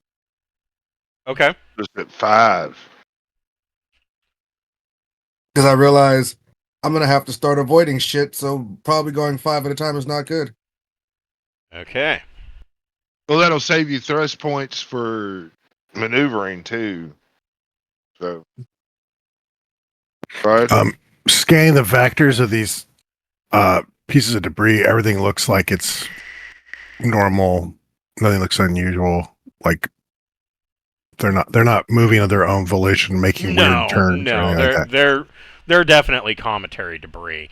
All right. But you can make an electronic sensors plus intellect or education and the possibly to give a task chain to give Sure. a bonus to Pappy's fancy flying.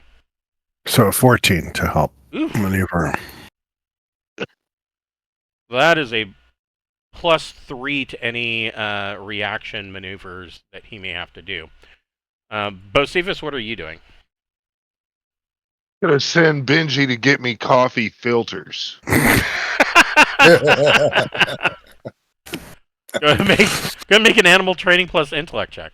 I'm sure it'll understand that. 7. It comes back with a toilet paper roll. Okay. No toilet paper, just the roll. And you don't know what actually happened to the toilet paper. It might have been used. It's just been completely unspooled down the hallway. Yes. Yeah. Just a trail of toilet paper to the gunnery. Well, that's okay. I'm gonna take the roll and I'm gonna kind of crunch one end of it, and then I'm gonna poke a whole bunch of holes in it and dump some coffee grounds. See about getting a hot cup of coffee soon. Just doing what I'm doing. Don't you have a whole carafe? Yeah, you get a whole. It's a full carafe. Yeah, you got plenty of coffee. You just don't have a cup. Yeah, you got like 12 cups and. Right. Well, that's what I'm saying. I'm gonna take the toilet paper roll and poke some little bitty holes in it and dump some of the coffee grounds into the toilet, and then I'm gonna seal both ends up, and then so now all I need to do is get some hot water. Oh, you've got an entire carafe of hot coffee. Yeah. It's a full carafe of hot coffee. Oh, okay. It doesn't even need to be made. You've got it. Well, damn, I thought different. Yeah. I don't have a cup. I'm just gonna drink out of the carafe. Yeah. Okay. So the debris moves. Pappy, you are moving at 5, but you're also going to need to make a piloting plus dex check. You get a +3 to that roll for Sardis sensor checks. Okay. And are you changing your thrust? Oh shit. Or are you leaving it at 5? I'm gonna take it down, but I gotta plot my path here, and then I am gonna take it down. Okay. What the hell? Why aren't you doing the thing? Now you're just being dumb. Why did you? Whatever. Fuck it. Okay. How did I do that? You may have changed the tool on the left. Yeah, if you go to the left, make sure you're on the select tool at the very top, the arrow. Or the major. Oh no, I somehow shrunk Pappy from his normal thing to like a mini thing, but now I can't get rid of him. Like I had my character sheet and you then minimize the character sheet, but then you can't close it. Oh yeah. I got it closed now. I'm good now. I got it closed, but it wouldn't close for a second. I was like, close. Yeah. No. Yes. There is that bug that creeps up every now. For the most part, they've fixed it, but yeah, it does creep up every now and again. Okay, so there's my piloting check. Okay. Think I'm flying pretty solidly now. And are you staying at 5 thrust? Now I'm gonna decrease down to 4. Okay.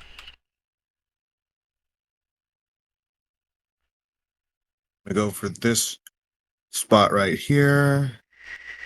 Yeah, that's the one I wanted. It was this one. Yeah. Okay.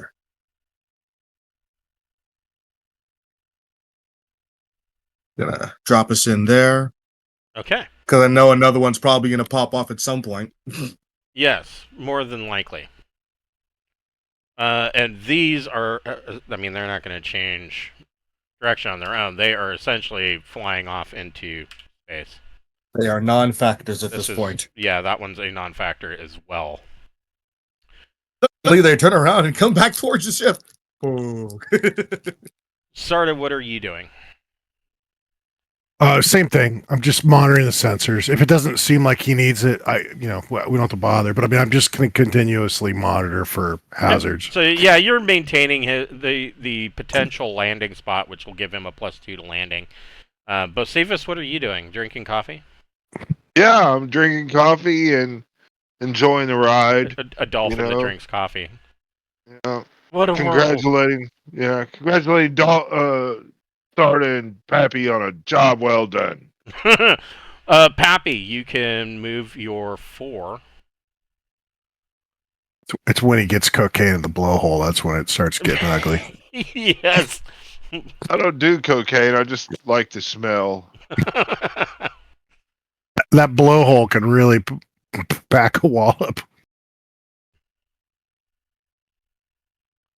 No, it's aspirin. It's just aspirin. So BC these powder. geysers that are coming off, you are in a pocket of danger. Pappy, you can make a piloting plus dex check. I thought that was one of the funnier running jokes through Deadpool. Yes. About Disney was one rule.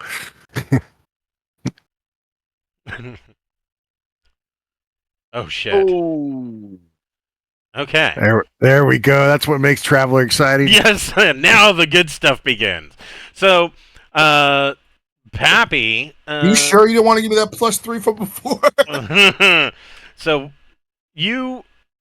Pappy kind of pulls you into this danger zone. You've got the main tail and then these geysers that are kind of shooting off. And you can hear Sarda can see it, and Bocephus can see it in the gun turret. Ice crystals, and you just hear this rattling across the front and sides of the ship as these ice crystals are impacting. I sort of casually say, yeah, the scientists love that. They get better sensor scans that way. Right, yes. Let's see.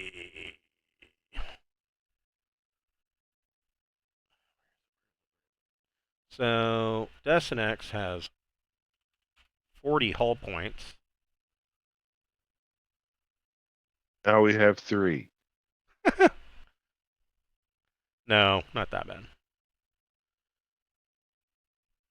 And it's got armor 4, but the ice chunks actually do get through the armor, dealing 1 point of hull damage.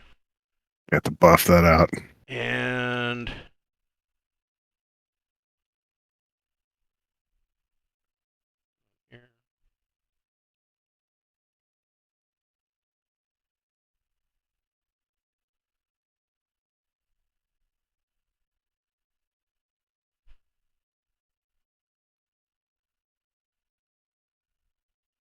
well, it's not anything critical. It just gets through the armor and rends the hull a bit. Nothing so bad that you are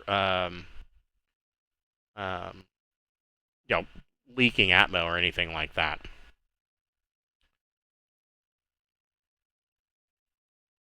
Gives the mechanic something to fix. We get back. So yeah, it's become a bit of a bumpy and rocky ride. Sarda, did you want to try to make another? It's up to you. I'm happy to keep doing it. I mean, that's what I would be doing the entire time. Didn't roll well. 9. Still, that's not bad. So on Pappy's next check, let's see here. 1, 2, 3, 4. Potentially I yelled down this 4. He could be coming in for a landing. So that will be his approach. You've kind of found a way for him to get through these ice chunks and not take too much damage, hopefully. Bocephus, what are you doing? bringing me some coffee, damn it. Bocephus is gonna take the toilet paper roll and throw it at Pappy for running all fucked up. I don't know. Are you? Well, the turrets are towards the rear of the ship, so I mean. Oh, I've got 6 minutes. You run all the way to the top, throw it. Stop that! And run all the way back, Yeah. sloshing You're your not going to send decanter your of monkey coffee. to do the job? Yeah. You're not sending your little monkey companion after me with the No, because my that could get monkey real is interesting. yeah, my monkey is not a combatant. He's a friend. Yeah. I spent many years teaching him not to throw things at people, and now, he doesn't throw poop at people. That's why he's out. All right, well, I'm gonna do it. Burn it 2. Okay. Slow us down 2 more to here Okay. because I feel like coming in too hot might be a problem if I can't adjust in that time. could be a problem. Yeah. You can. You need to make a piloting plus dex check, and you get a +1 to that. Piloting plus dex, you say? It's like things are flying off this asteroid or comet or whatever or something.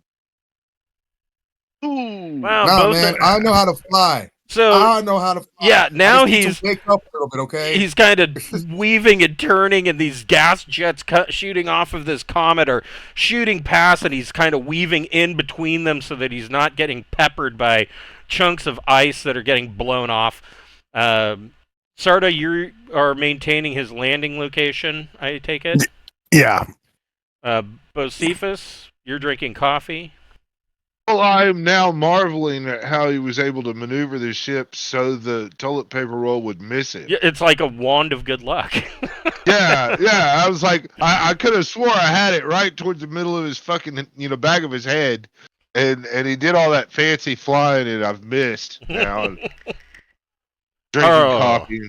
Okay, so this is your big chance. So are you bringing her down to 1 and going in for the landing, Pappy? Absolutely. Okay, so go ahead and make a piloting plus dex check. You get a +2 to this roll for Sarda's sensors work. Piloting plus dex. Should I move forward the thing yet or no? Yeah, you can move forward. Yeah, you can move forward. You're going forward one way or the other, so it doesn't really matter. Yeah.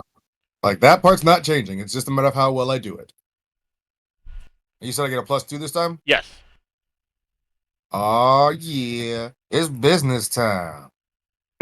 Nice. Business time. Nice. Yeah. So, Pappy bullseyes the location that Sarda has on the sensors and brings her in and doesn't even skip and lands on the comet. And when you land, the landing skids kind of hit, and you note that they sink just a little bit, and with Pappy's landing roll, he's able to activate the lifters so that it doesn't sink into this essentially deep snow and ice. I mean, there's very little holding this thing together. And so Pappy has successfully landed on the comet.